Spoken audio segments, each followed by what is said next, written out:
അസ്സലാമലൈക്കും, welcome back to my channel. അപ്പം ഞാനും ഇക്കാൻകുട്ടിയും മലപ്പുറം ഉണ്ടാകുമ്പം മെറീന എക്സ്പോയിലേക്ക് പോയതാട്ടാ. ദുബായിനെ പോലെ തോന്നുന്ന, ദുബായിലില്ല അതേപോലത്തെ ഒരു മ്യൂസിയം ഇവർ ക്രിയേറ്റ് ചെയ്തിട്ടുണ്ടായിരുന്നു. അടിപൊളിയായിട്ടുണ്ടായിരുന്നു. കുറേ തരം ഫിഷും കുറേ തരം മണ്ടകളും കുറേ ചെറിയ മീനുകളും കുറേ ആൾക്കാരൊക്കെ അന്ന് ഞങ്ങൾ പോയപ്പോൾ കണ്ട്. ഇപ്പം മാത്രം കണ്ടില്ല, പക്ഷെ കുറച്ച് ആൾക്കാരനൊക്കെ കണ്ട് ഇപ്പോൾ.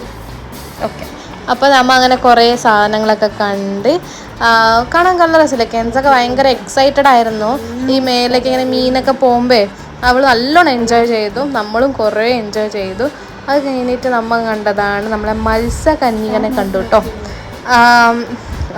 കുറേ പേർക്ക് അവിടെ എല്ലാവർക്കും ഡൗട്ട് ഉണ്ടായിരുന്നു, ഇത് ശരിക്കില്ലാണോ മനുഷ്യനാണോ അല്ലോ എന്ന്. അപ്പോൾ മത്സ്യകന്യൻ്റെ ഒരു ഹാർട്ടൊക്കെ വാങ്ങി, നമുക്ക് തീറ്റ മുഖ്യമാണല്ലോ ബിഗിലെ.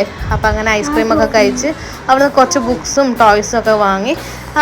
കുറേ തരം പാനിപ്പൂരിയൊക്കെ ഉണ്ടായിരുന്നു. നമ്മൾ അവിടുന്ന് കഴിച്ചിട്ടില്ല, ഇതൊക്കെ കണ്ടൊക്കെ ചെയ്ത് നമ്മൾ അവിടുന്ന് ഇറങ്ങി. അത്രയും ഇഷ്ടപ്പെട്ടെന്ന് വിശ്വസിക്കുന്നു. ഇഷ്ടപ്പെട്ടാൽ ലൈക്ക് ചെയ്യുക, സബ്സ്ക്രൈബ് ചെയ്യുക. അസ്സലാമു അലൈക്കും.